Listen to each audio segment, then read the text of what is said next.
पछिल्लो समय आफू देश तथा विदेशमा आफू निकै नै परिचित हुन सफल भएपछि लोक तथा दोहोरी चर्चित गायिका रेखा पोखरेलले जानकारी दिएअनुसार आफूले लोकसम्राट गायक राजु पौड्यालकै गीत सुन्दै आएको र आफूले लोकसम्राट गायक राजु पौड्यालसँग पहिलोचोटि यसरी लाइभ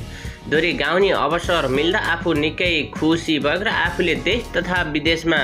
रहनुहुने सम्पूर्ण महानुभावहरूको यति धेरै माया र साथ पाउँदा आफू निकै खुसी हुन पनि सफल भएको र आफू पछिल्लो समय देश तथा विदेशमा निकै नै भाइरल भइसकेपछि आफ्नो विभिन्न गीतहरू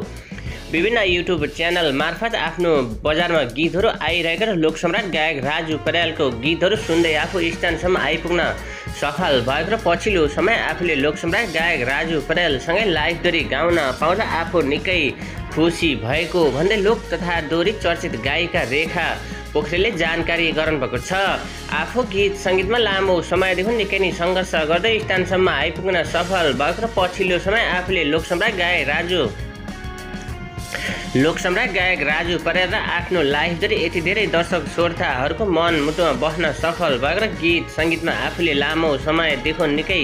सङ्घर्ष गर्दै स्थानसम्म आइपुग्न सफल भएको र पछिल्लो समय नै आफ्नो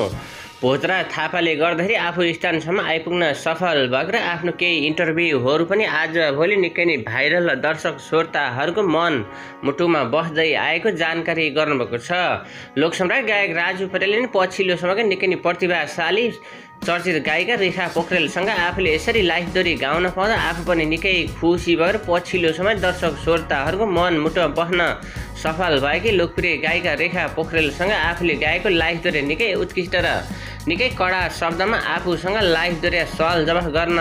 सक्ने भन्दै लोकसम्राट गायक राजु पौड्यालले जानकारी गराउनुभएको छ। रेखा पोखरेलले जानकारी दिएअनुसार आफूले सबै जस्तो कलाकारहरूको साथमा लाइभ दोहोरी र आफ्नो विभिन्न एल्बमको गीतहरू बजारमा यतिखेर मिलियन भ्युज पनि जान सफल भएको र लोकसम्राट गायक राजु पौड्यालको साथमा आफूले यसरी लाइभ दोहोरी गाउन पाउँदा आफू निकै खुसी भएको भन्दै जानकारी गराउनुभएको छ।